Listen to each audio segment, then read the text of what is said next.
Hello everyone, welcome back to my channel. तो आज का टॉपिक हम हिस्ट्री से पढ़ेंगे, the rise of nationalism in Europe. तो पहले हम समझते हैं नेशनलिज्म का मतलब क्या है। नेशनलिज्म का मतलब होता है अपने नेशन के प्रति स्ट्रॉन्ग फीलिंग डेवलप करना, जहाँ लोग एक जैसे कल्चर, लैंग्वेज और हिस्ट्री शेयर करते हैं। इस चैप्टर में हम सीखेंगे कि कैसे 19वीं सेंचुरी में अलग अलग यूरोपियन कंट्रीज यूनाइट हुए और पावरफुल फोर्स बनकर उभरा और मॉडर्न नेशनल स्टेट्स बने। The French revolution and the idea of the nation. 1789 में फ्रेंच रिवॉल्यूशन ने नेशनलिज्म का आइडिया इंट्रोड्यूस किया। रिवॉल्यूशन ने मोनार्की को हटाकर रिपब्लिक एस्टेब्लिश किया। लिबर्टी, इक्वलिटी, फ्रेटर्निटी जैसे आइडियाज पॉपुलर हुए उस टाइम। नेपोलियन ने फ्रांस के बाद बहुत सारे यूरोपियन कंट्रीज में रिफॉर्म्स लाए, जैसे कि यूनिफॉर्म लॉज, कॉमन करेंसी और standard weights and measures.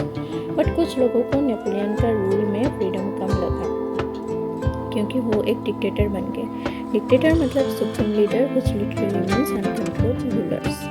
Next अब हम आते हैं the making of nationalism in Europe. Europe उस टाइम नेशनलिज्म नहीं था जैसे आज है। उस वक्त किंगडम होते थे जहाँ लोग अलग अलग लैंग्वेज, कल्चर और आइडेंटिटी रखते थे। Germany and Italy are not united countries on that time. The age of revolution 1830 to 1848।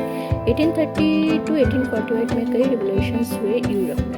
1830 revolution, France में मोनार्की हटाकर कॉन्स्टिट्यूशनल मोनार्की बनी। बेल्जियम ने नीदरलैंड से इंडिपेंडेंस डिक्लेयर किया।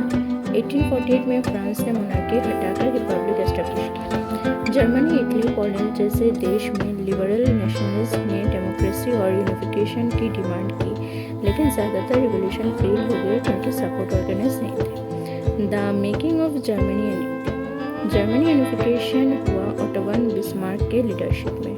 प्रूशिया ने ऑस्ट्रिया और फ्रांस के अगेंस्ट युद्ध लड़े और 1871 में जर्मनी यूनाइट हुआ। इटली के अलग अलग पार्ट्स यूनाइट किए।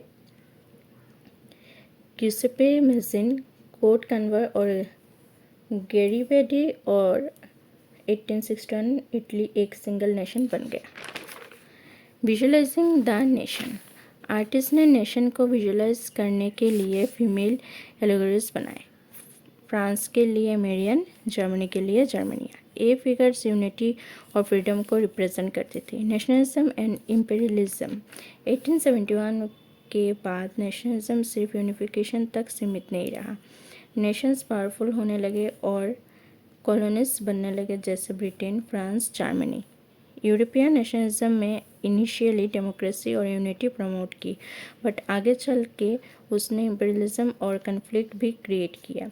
ये चैप्टर बताता है कि कैसे लोगों के कॉमन फीलिंग ने एक नेशन बनाने का प्रोसेस स्टार्ट किया।